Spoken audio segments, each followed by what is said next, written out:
everybody. Today we're going to highlight another one of the locomotives that I have in my fleet.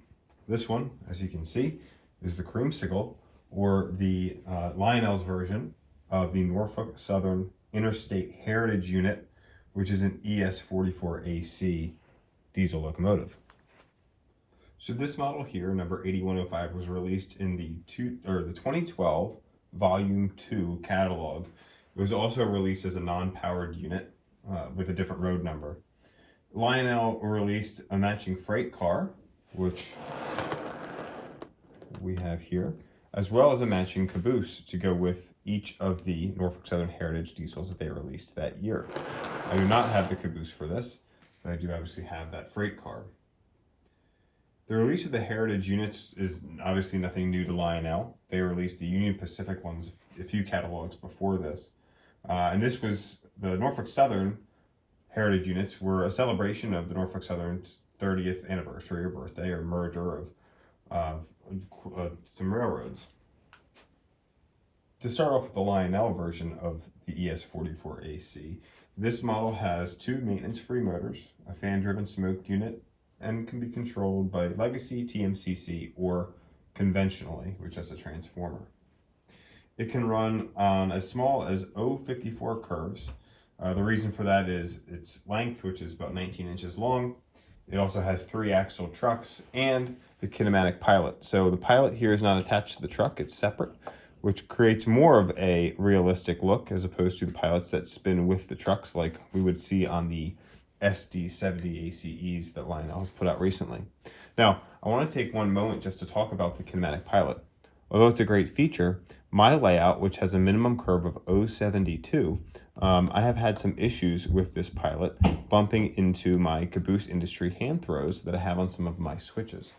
I had a Caboose Industry throw at the start of my siding here by the passenger station over at the far end. And that is an 0.72 switch. And what happens is as the diesel goes around that, the Pilot, the snowplow would clip that Caboose Industries throw and then throw the switch. And it would either derail the locomotive or send the train into the siding, which is not where I wanted it to go. I've since had to replace that Caboose Industries throw with a DZ1000 switch machine, which has rectified that issue. But I still have this problem over on the other side of my layout. So over here, where I have the siding where my Strasbourg set is, I have another Caboose Industries hand throw. And if we come around, you can see how that Kinematic Pilot is going to clip that. See that little bump there? And it slowly loosens up the tack nails that we use to keep that Caboose Industries throw in place. So I will eventually have to replace this again with a DZ1000 switch machine. Now you might be thinking, hey Chris, just put it over on this side. Well, in fact, I've thought about that before, and I had one over here at one point in time. The problem that I have is my well cars, my Atlas well cars, they have a slight overhang and they clip it. So I'm stuck between a rock and a hard place. A bit of history on the prototype. The Interstate Railroad was incorporated in 1896 to serve southwestern Virginia, specifically their coal fields. Now, it's called Interstate, which would make you think that it travels between multiple states. The entirety of this railroad was actually in Virginia, so it actually never really went interstate at all. It just stayed within the Virginia boundaries. Now, the Interstate Railroad was acquired by the Southern Railroad in 1961, which then years later became part of the Norfolk Southern Railroad. Norfolk Southern painted 20 locomotives in the colors of their predecessor railroads for their 30th anniversary, which was in 2012. Number 8105 is actually still running today. A lot of people will post pictures of it when they see it running. Typically it is heading a train. It's still pretty cool to see. I've never seen this one in person. I do enjoy seeing some of the pictures of it just because it's got that awesome creamsicle paint scheme. Now this was my first legacy diesel locomotive that I was able to purchase. I got this second hand. It's probably one of my favorite modern diesels that I have in my collection just because it's so unique and it definitely stands out. It's got some great pulling power. So without further ado, we're going to hook this up to a very, very long freight consist.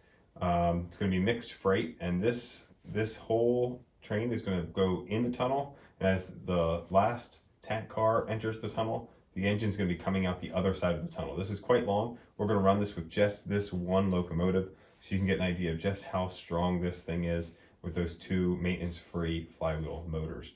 So thank you again for tuning in. If you like this kind of content, please like the video, comment, let me know what you want to see next, but we appreciate the subscription as well. Take care. This is the dispatcher. Do you copy? Yes, sir. Loud and clear. Over. Okay, start her up. Stand by for track orders. Roger that. Holding for your signal. Out.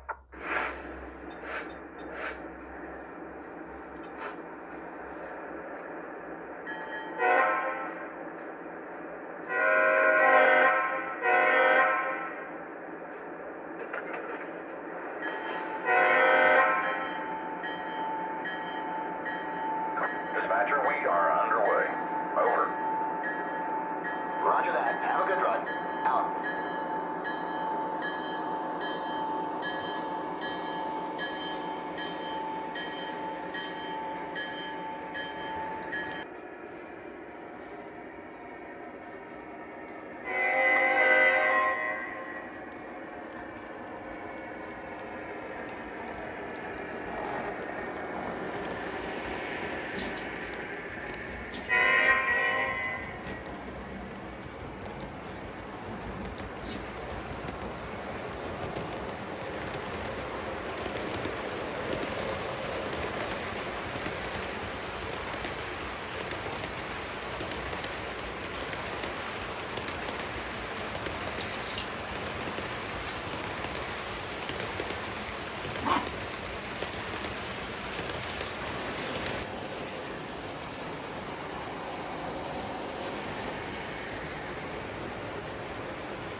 Signing off, dispatcher. See you tomorrow. Out.